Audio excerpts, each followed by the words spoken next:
Pierre-Emmanuel Sangoire, vous occupez du domaine Sangoire-Guyot à Vergisson, à côté de Mâcon, et puis pas très loin non plus de la Roche-de-Susseté. Alors parlez-nous déjà dans un premier temps de votre domaine. En fait, j'ai récupéré l'exploitation de mes grands-parents en 97, donc il y a 13 ans. J'avais 2 hectares 20 à l'époque et maintenant j'ai à peu près 11 hectares 20. Donc en appellation Pouilly-Fussé, Saint-Véran, Mâcon-Vergisson, Mâcon-Village et Crémant de Bourgogne.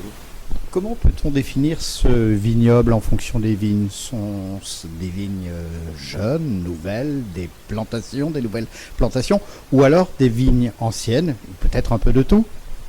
En fait, il y a un peu de tout. Entre guillemets, les Mâcon et les Saint-Véran ont été plantés il y a une vingtaine d'années. Tout le reste a été planté principalement par le grand-père, donc il y a une quarantaine, et la plus vieille vigne a 65 ans. Alors 65 ans, c'est loin d'être votre âge, parce que je crois que vous avez 36 ou 35 ans, alors j'allais vous vieillir un petit peu. Comment devient-on vigneron? C'est une très bonne question, ça en fait par passion. En fait, je suis né à Lyon, j'ai vécu donc toute ma jeunesse à Lyon pendant 18 ans.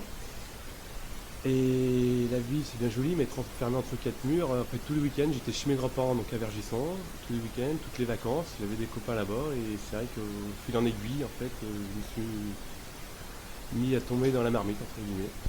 Alors la marmite, il n'y a pas que des cuves inox, il y a également beaucoup de fûts en chêne chez vous. C'est une des spécificités du domaine?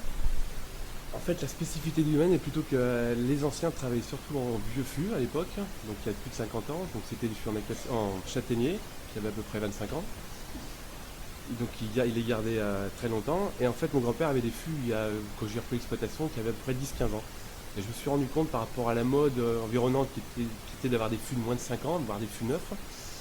Je me suis rendu compte que cet apport de vieux fûts de 10-12 ans apportait au vin un côté vanillé, un côté rond, sans cacher le côté fruité du vin. Et un peu plus de souplesse, un peu plus de rondeur sur les vins, sur les blancs en particulier, avec ce chardonnay. Oui, tout à fait. Ouais. C'est un peu le but recherché. Et j'aime beaucoup ces vins en fait. Donc j'essaye de faire des vins par rapport à mes goûts. On a parlé du cépage, on a parlé des méthodes de vinification un petit peu. Parlez-nous des sols qui sont quand même quelque chose de prépondérant à la qualité des vins. Donc principalement chez nous, nous sommes en argilo-calcaire.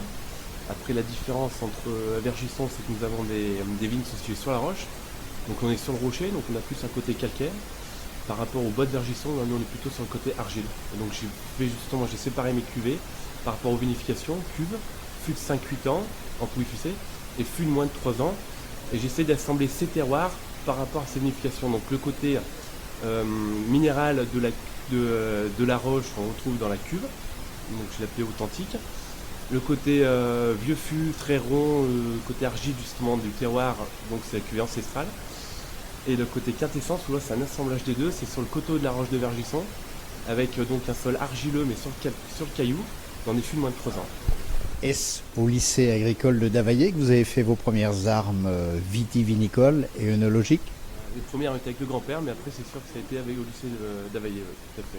Alors il y a beaucoup de belles choses dans votre cave, dans votre production, vous le disiez tout à l'heure, Pouilly-Fussé, Saint-Véran, Vergisson, Mâcon-Village, et puis un petit peu de Crémant-Bourgogne d'une manière sans doute épisodique. Enfin, quand je dis épisodique, d'une manière peu importante par rapport aux autres productions. Mais en fait c'est simple, c'est que j'ai à peu près un demi-hectare j'ai 1 hectare de Mâcon-Village, 1 demi-hectare de Mâcon-Vergisson, 1 demi-hectare de Saint-Véran, 9 hectares à peu près de Pouilly-Fussé, et il me reste une parcelle de 17 hectares en Mâcon Village. Et donc ces 17 hectares, je les produis en Crémant de Bourgogne.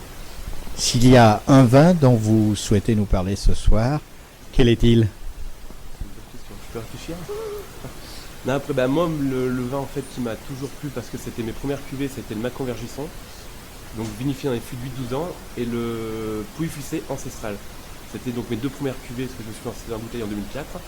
Et donc ce sont mes 2 cuvées qui me représentent le plus. Donc ce côté très rond, très, très souple, avec un peu de fruits et vinifié dans des vieux fûts.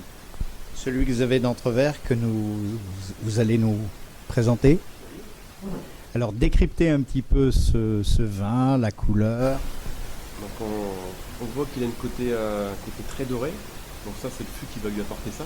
Donc ça c'est un ancestral 2008. Donc en vieillissant il va prendre plus ce côté doré. il va jaunir même. Donc là, il a des, avec l'année en plus, il a perdu un peu son côté fruité, il va plus avoir des arômes de fruits exotiques.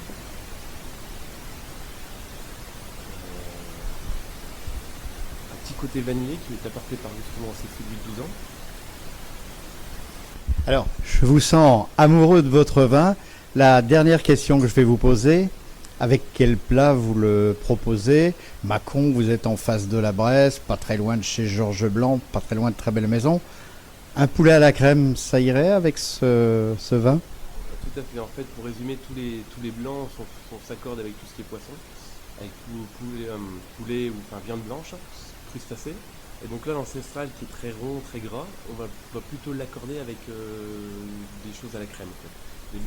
Et en apéritif, quel est celui que vous préconisez? Un apéritif simple, entre guillemets, on va partir plutôt sur un Mâcon Village jeune. Et un apéritif élaboré, soit un Mâcon Vergisson ou un Pouilly Fussé authentique. Et on peut terminer par le crément. Oui, bien sûr. Alors, la mode plutôt à ce que le crément, non, se serve à l'apéritif.